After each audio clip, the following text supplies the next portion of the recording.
নমস্কার, আমি পদ্ম বাগানের সোমনাথ। দেখতেই পাচ্ছ আমার পদ্ম গাছ। এই পদ্ম গাছটা আমি দানা থেকে তৈরি করেছি। ডায়মন্ড হারবারে গেছিলাম, ওখানে ফুল গাছ দোকান আছে, ফুল গাছের দোকান থেকে আমি দানা নিয়ে এসেছিলাম। এই পাতাগুলো পুরোনো পাতা, নষ্ট হয়ে গেছে, পাতাগুলো কেটে দিতে হবে। তাই আমি পাতাগুলো কেটে দিচ্ছি। গামলায় একটু জল কমে গেছে, জল দিতে হবে।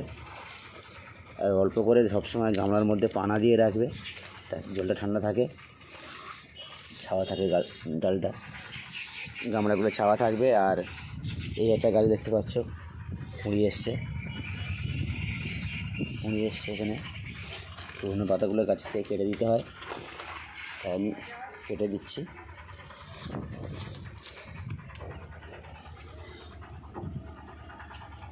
এটা গাছ সবে গ্রোথ নিয়েছে, এখনও কুঁড়ি আসেনি। একটা পদ্ম ফুল দেখতে পাচ্ছ। এর আইডিগুলো আমার এখন করা হয়নি, একটা করে ফুল ফুটছে। আজ পাঠিয়েছি ছবি এটা আইডি করার জন্য। আইডি হলে প্রত্যেকটা নাম বলে বলে আমি ভিডিও করব।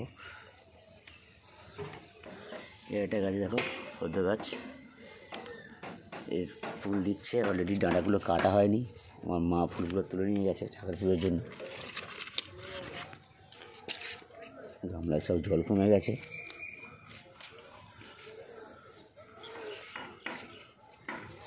একটা পদ্ম ফুল ফুটেছে, ভ্রমরে মধু খাচ্ছে। এই দেখতে পাচ্ছ, ভ্রমরে মধু খাচ্ছে, পোকাতে মধু খাচ্ছে। পদ্মের মধু সংগ্রহ করে ওরা মৌচাকে নিয়ে যাবে। সেই মধু আমাদের সন্ধানে আসলে আমরা সংগ্রহ করি বা কিনে খেতে হয়। কুঁড়ি এসছে এটায়। এর আইডিটা দিয়ে দিয়েছে, আইডি এখনও লেখা হয়নি। লেদা পোকা দু একটা লেগেছে, পাতা খাচ্ছে। দেখতে পেলে মেরে দিই। আমি বিষ খুব কম প্রয়োগ করি। এবার কাকা স্প্রে করেছিলাম, কুঁড়ি খেয়ে নিচ্ছিল। এটা গাছ দেখো, এই একটা ফুল।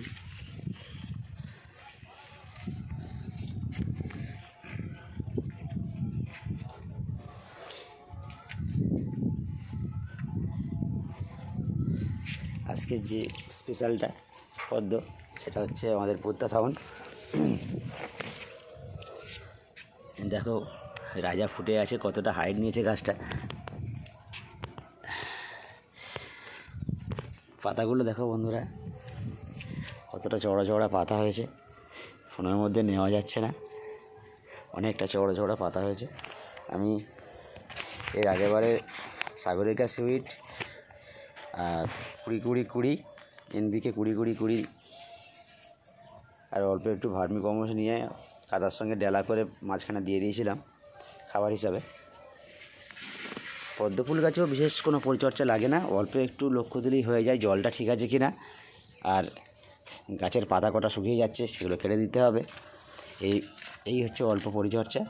আর মাসে একবার NPK 19-19-19 বা 20-20 সঙ্গে একটু সাগরিকা সুইট। আপনারা হাতের কাছে যে সুইট পাবেন দেবেন, অসুবিধা নেই। আমি সাগরিকা সুইটটা ব্যবহার করি। এই হচ্ছে আমার পদ্ম, আজকে ফুটেছে। ঠাকুরের কাছে চলে যাবে আজকে, মা বিপত্তারিণীর কাছে। আমাদের বাড়িতে মা বিপত্তারিণী আছে। মায়ের জন্যই পদ্ম চাষ করা, যেহেতু মা পদ্ম ভালোবাসে।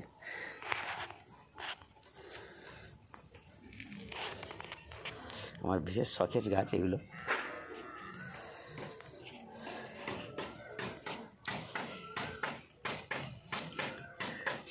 গাছগুলো বসানোর সময় আমি 2 কেজি মতন ভার্মি কম্পোস্ট, 1 মুঠো হাড় গুঁড়ো, অল্প একটু শিংকুচি দিয়ে গাছগুলো বসিয়েছিলাম। তার উপরে পাঁক দিয়ে, পুকুরের পাঁক দিয়ে গাছটা বসালে ভালো হয়। আমি পুকুরের পাঁক তুলে নিয়ে এসে ভালো করে ফ্রেশ করে বসিয়েছিলাম গাছগুলো খুব সুন্দর গ্রোথ নিয়েছে। এই যে পদ্ম,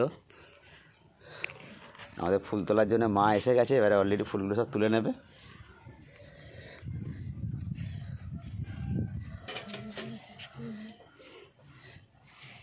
একটা গাছ বানিয়েছি দেখো বন্ধুরা, কত সুন্দর লাগছে গাছটাকে। গাছটা একটু কাটাই করে দিলে খুব সুন্দর হবে। পুর্তলিকা তিনটে কালারে করা আছে, হলুদ আছে, সাদা আছে, আর অগ্নি কালার আছে। একসাথে ফুলগুলো ফুললে খুব সুন্দর লাগবে। ড্রাগন গাছের ভিডিওটা যে করলাম, আমার ড্রাগন গাছের ফলটা যে জার্মিনেট করা হলো দুটো, এর একটা কুঁড়ি শুকিয়ে গেছে, কারণ মাঝে করে একদিন বৃষ্টি হয়েছিল। রোদ বৃষ্টি একসাথে হলে কুঁড়ি শুকিয়ে যাবে। আপনারা গাছটাকে একটু সাবধানে রাখবেন যাদের আছে। আমার মনে হয় আমাকে একটা গ্রিন নেট লাগালে ভালো হয়। প্রচণ্ড রোদের তাপ, কুঁড়ি শুকিয়ে যাচ্ছে, হয়তো জ্বলে যাচ্ছে কুঁড়িগুলো। এটা কুঁড়ি ফুল তোলে না, আমার শূন্য হয়ে গেছে।